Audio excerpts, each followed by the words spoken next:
The Galactic Combat Academy on Nexus Prime was supposed to be the pinnacle of military education.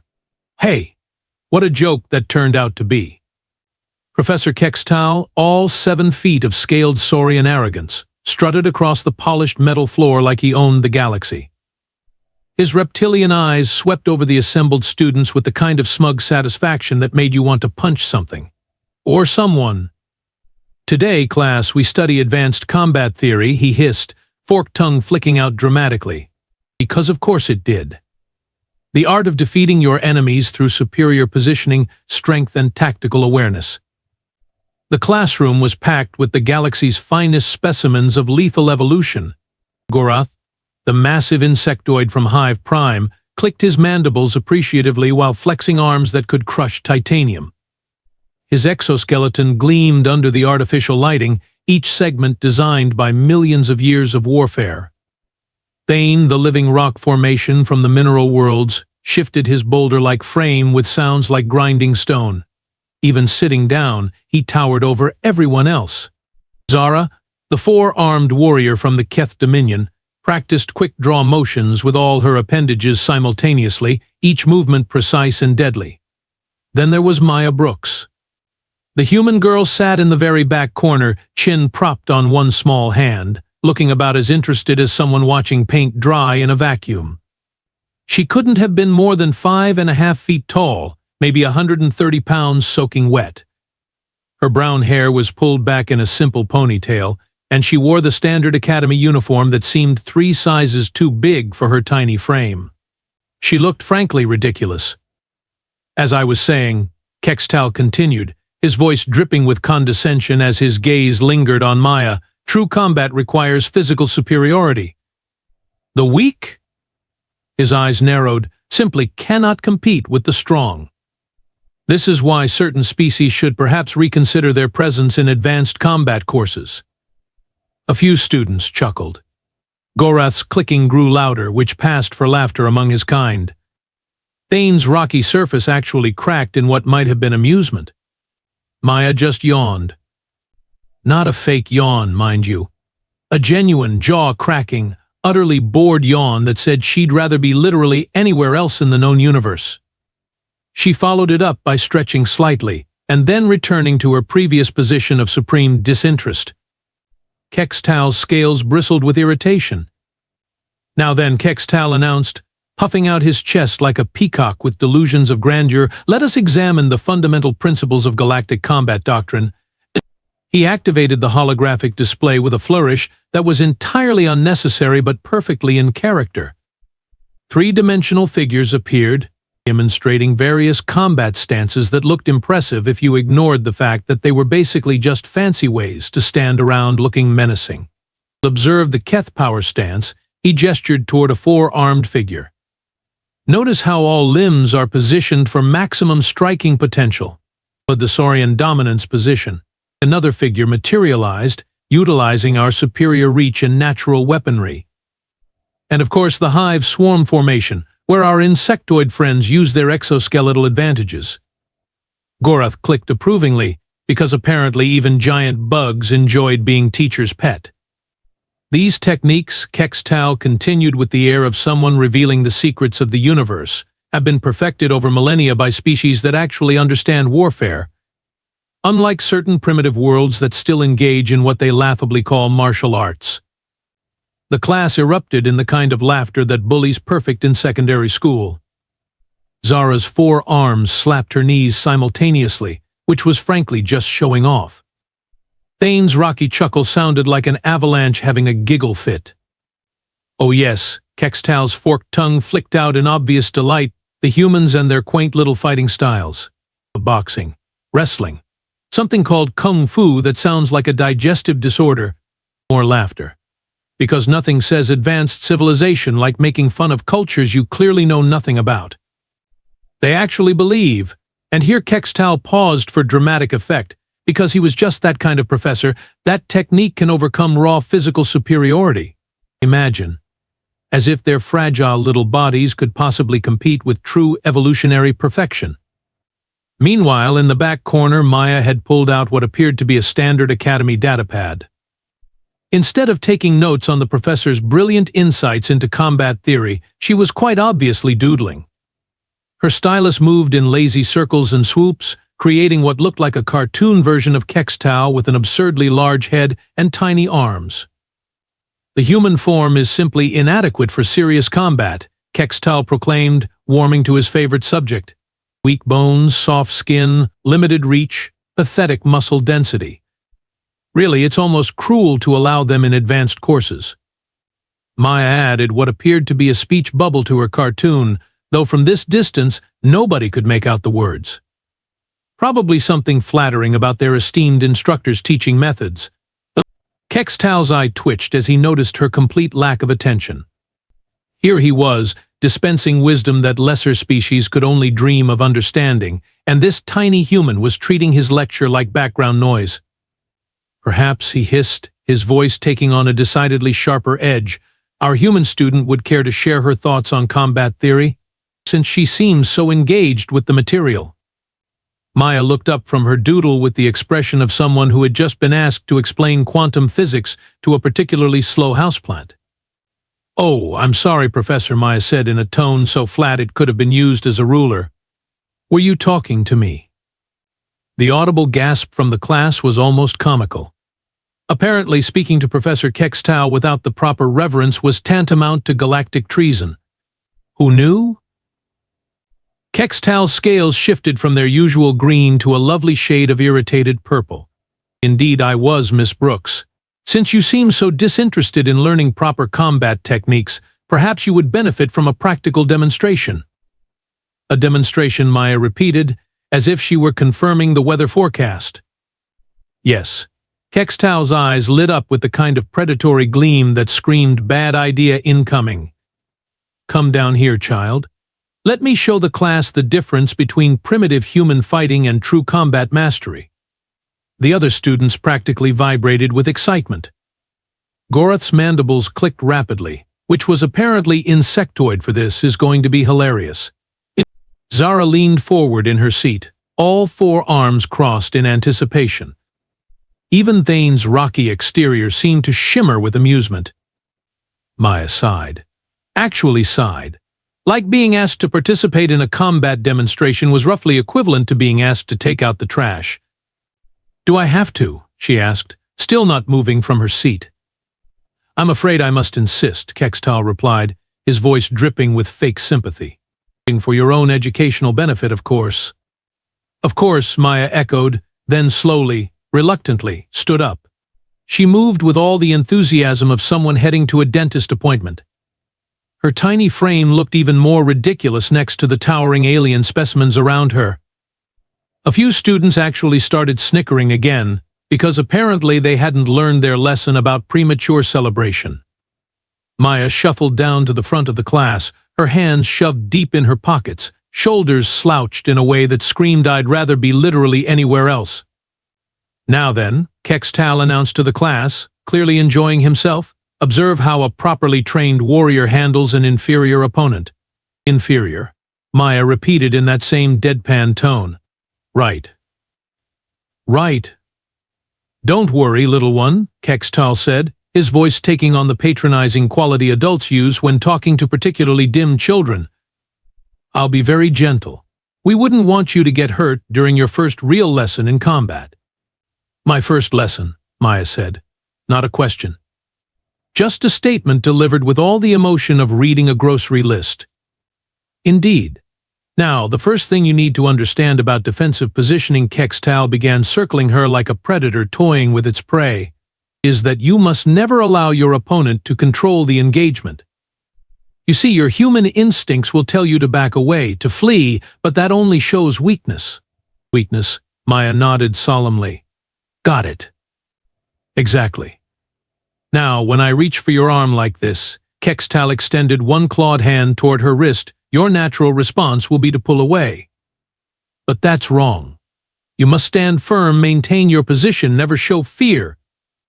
"Never show fear," Maya repeated, watching his approaching hand with about as much concern as she might show a butterfly landing nearby. "That's right.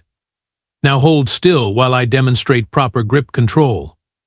And that, as they say, was when things got interesting. Because Maya Brooks, it turned out, had some very definite opinions about people grabbing her without permission, and she was about to share those opinions in a way that would require medical attention. What happened next would be analyzed, debated, and probably taught in combat academies across the galaxy for generations to come. Though most of those future instructors would probably get the details wrong, because what actually occurred was so fast, so effortless, and so utterly casual that it defied everything these advanced civilizations thought they knew about physics. Kex'tal's clawed hand reached for Maya's wrist with all the confidence of someone who had never encountered actual resistance in his entire pampered academic life. His movement was textbook perfect according to Saurian combat doctrine, properly telegraphed, appropriately intimidating, designed to demonstrate superior reach and strength. Maya, meanwhile, had apparently decided that standing was overrated. She simply sat back down. Not dramatically. Not with any flourish or combat-ready positioning. She just sat. Right there on the floor, cross-legged, like she was settling in for a picnic.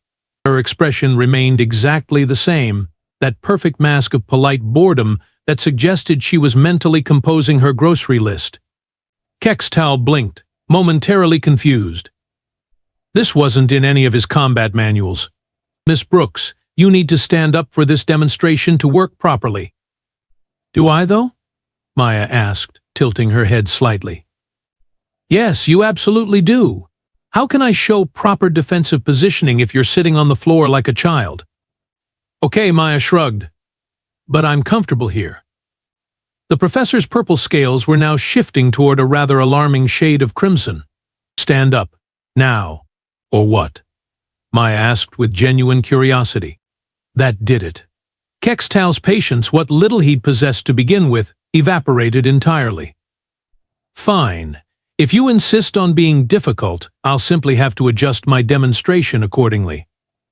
He reached down toward her with both hands now, intending to grab her arms and haul her to her feet like the misbehaving child he clearly thought she was. His movement was sharp, aggressive, designed to intimidate and overwhelm through superior size and strength. And that was his first mistake. Maya's response was so subtle that half the class missed it entirely. Her right hand moved maybe 6 inches. Just a tiny shift, barely visible, intercepting Kex'tal's reaching arm at the wrist. Her fingers wrapped around his scaled appendage with what looked like the gentlest possible grip, like she was holding a delicate flower. Then she did something that would haunt Kex'tal's nightmares for the rest of his considerably shortened teaching career. She twisted. Not dramatically. Not with any visible effort or strain. Just a small, precise rotation of her wrist that used Kex'tal's own forward momentum against him. The professor's hand, which had been reaching confidently toward her, suddenly found itself traveling in a direction that his elbow very much did not want to go. Physics, as it turned out, had some opinions about that. The sound was distinctive. A sharp crack that echoed through the classroom like a gunshot, followed immediately by what could only be described as the most undignified shriek ever produced by a member of the supposedly superior saurian species. Kex'tal's arm now bent at an angle that arms were definitely not designed to bend at. His face cycled through several interesting colors before settling on a pale green that suggested he was either about to faint or throw up, possibly both. Maya, meanwhile, remained exactly where she was, cross-legged on the floor, still holding the professor's wrist in that same gentle grip, looking about as concerned as someone who had just swatted a particularly annoying fly. "Ha," she said conversationally, examining the professor's newly redesigned arm with mild interest. "That's not supposed to bend that way, is it?" The classroom had gone so quiet you could have heard a pin drop in the vacuum of space. Gorath's mandibles had stopped clicking entirely, frozen halfway through what had been an anticipatory chatter. Zara's 4 arms hung limply at her sides, as if her brain had simply forgotten how to operate them. Thane's rocky exterior had gone completely still, not even the usual subtle shifting of geological processes. Even the air recycling system seemed to have paused out of shock. Kex'tal made a sound somewhere between a whimper and a hiss, still staring in disbelief at his arm. which was now pointing in a direction that definitely wasn't standard Saurian anatomy. Maya finally released his wrist, letting his arm drop with a wet thud that made several students visibly flinch. "Professor?" she asked politely, as if inquiring about homework assignments. "Are you going to continue the demonstration, or should I go back to my seat now?" The professor's response was not what you'd call academically appropriate. Kex'tal's shriek could probably be heard 3 decks away. He clutched his mangled arm to his chest, scales shifting through a rainbow of colors that would have been beautiful if they weren't indicating severe trauma and possible shock. His forked tongue flicked in and out rapidly, tasting the air as if it might contain some explanation for what had just happened to his superior Saurian anatomy. "What did you do to me?" he screamed, his voice cracking like a teenager hitting puberty. "What did you do?" The other students were having their own collective crisis. Gorath had actually taken several steps backward, his massive insectoid frame bumping into desks as he tried to put distance between himself and the tiny human who had just casually dismantled their instructor. His compound eyes were fixed on Maya with the kind of horrified fascination usually reserved for natural disasters. Zara was pressed against the far wall, all 4 arms spread wide as if she could somehow make herself smaller. Her warrior pride had apparently evaporated the moment Maya's gentle grip had redefined basic anatomy. Thane's rocky exterior was actually trembling, small pebbles falling from his frame like nervous sweat. Maya, oblivious to the panic she'd caused, finally decided that sitting was indeed overrated. She stood up slowly, stretching her arms above her head with a satisfied little grunt that suggested she'd been sitting too long. The movement was so casual, so perfectly normal, that it somehow made everything that had just happened even more terrifying.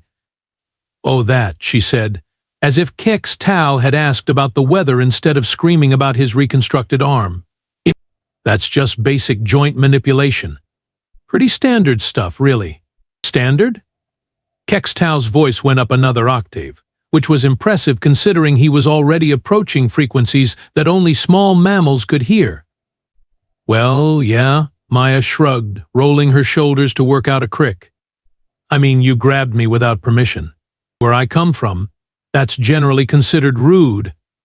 So I applied a little leverage to your wrist, used your forward momentum against you, and redirected the force through your elbow joint until it exceeded its structural limitations."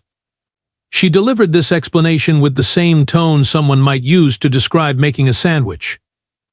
The class stared at her in the kind of silence that follows truly catastrophic events. Somewhere in the distance, an alarm began to sound, probably triggered by Kex'tal's continued screaming. "See, here's the thing about humans," Maya continued, apparently deciding this was an excellent teaching moment. "We're what you might call persistence predators. We're not the biggest or the strongest or the fastest. But we're really, really good at figuring out how to take down things that are bigger, stronger, and faster than us."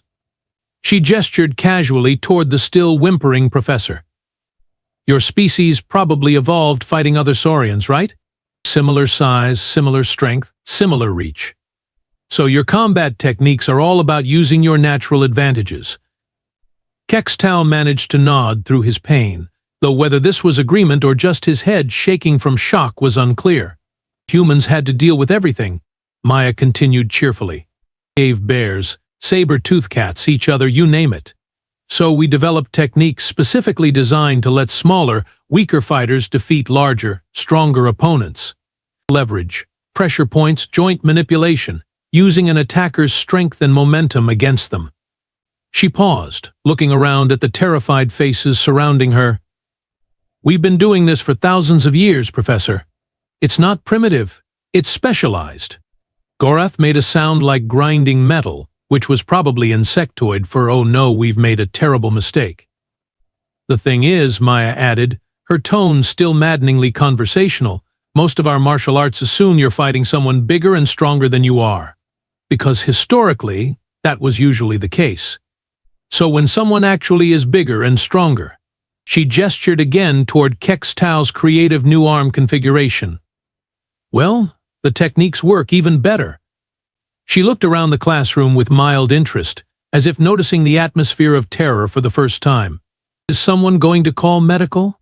Because I think the professor might need some help with that. As if summoned by her words, the classroom doors burst open with the kind of dramatic flair that emergency responders across the galaxy seem to specialize in. The medical team rushed in, scanner devices beeping frantically as they assessed the situation.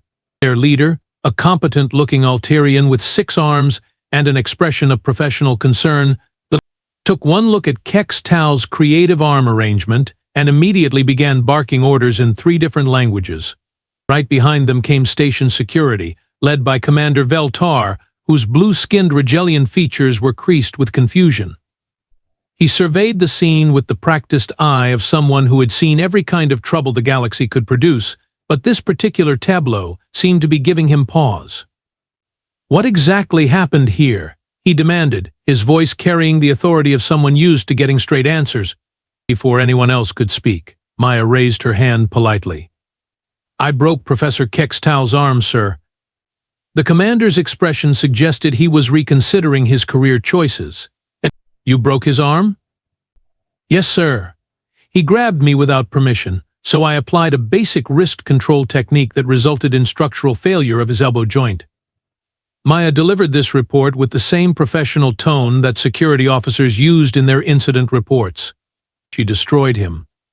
Gorath suddenly exploded, his clicking mandibles creating a sound like a broken percussion section. She was sitting down. She barely moved. How is this possible? Maya turned to the massive insectoid with genuine curiosity. You want to know how it's possible? Yes. Several voices chorused at once, including some of the medical team who had paused in their treatment to listen. Well, Maya began, settling into lecture mode like she was discussing her favorite hobby. It's really not that complicated. Humans have been doing this stuff for millennia.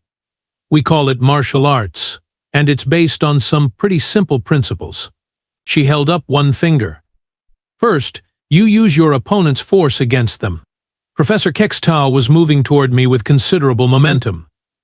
I just redirected that energy in a direction his joint couldn't handle. A second finger joined the first. Second, you target structural weak points. Every species has them. Joints, pressure points, places where the anatomy simply can't handle force from certain angles. Third, she added a third finger, you stay calm and use precise technique instead of brute strength. Panic makes you sloppy. Anger makes you stupid. So you just don't. Commander Veltar was taking notes on his datapad, though he looked like he wasn't entirely sure why. But Thane rumbled, his rocky voice filled with something approaching awe. You're so small. So fragile. Maya actually laughed at that, a genuine sound of amusement that somehow made her seem even more terrifying. Fragile? Humans survived ice ages, plagues, wars with weapons that could crack planets and each other for thousands of years. We're from a death world where everything tries to kill us from the moment we're born. She gestured casually toward the still groaning professor. This is just Tuesday for us. The silence that followed this statement was the kind usually reserved for religious revelations or natural disasters. Gorath's voice, when he finally found it, was barely a whisper. All humans can do this. Maya's smile was perhaps the most terrifying thing anyone in that room had ever seen. Not because it was cruel or threatening, but because it was so perfectly, genuinely friendly. Oh no, she said cheerfully. I'm actually pretty average. You should see what our actual fighters can do. The medical team chose that moment to finally get Kex'tal onto a stretcher, his continued whimpering providing a soundtrack to everyone's rapidly changing worldview. The next morning, Maya returned to her usual seat in the back corner of Advanced Combat Theory. Same bored expression, same oversized uniform, same general air of someone who would rather be counting ceiling tiles than listening to lectures about galactic warfare. The difference was in everyone else. Where yesterday the classroom had been packed, today there was a distinct radius of empty seats around Maya. Not because anyone had asked them to move. They just had. Gorath had somehow managed to squeeze his massive frame into a seat on the opposite side of the room. Zara sat in the front row, all four arms folded protectively across her chest. Even Thane had relocated, his rocky bulk positioned as far from the tiny human as physics would allow. The substitute instructor, a nervous-looking Centaurian named Professor Helix, approached the day's lesson with the careful reverence usually reserved for handling unstable explosives. Before we begin today's demonstration, he announced, his voice cracking slightly, I'd like to ask if anyone objects to participating. Miss Brooks? Any thoughts on today's lesson plan? Maya looked up from her doodle, which today appeared to be a remarkably accurate sketch of yesterday's medical emergency. Nope, she said simply. Carry on. Professor Helix visibly relaxed, though he still maintained what could generously be called a respectful distance. Maya settled back into her seat, watching as the so-called advanced civilizations tiptoed around her like she was a live grenade. It was almost funny, really. These species had conquered star systems, built galactic empires, developed technology that could reshape reality itself. But they'd never learned the most important lesson in the universe. Always check your assumptions about the quiet ones in the back row. Because sometimes the most dangerous predator in the room is the one that looks like prey.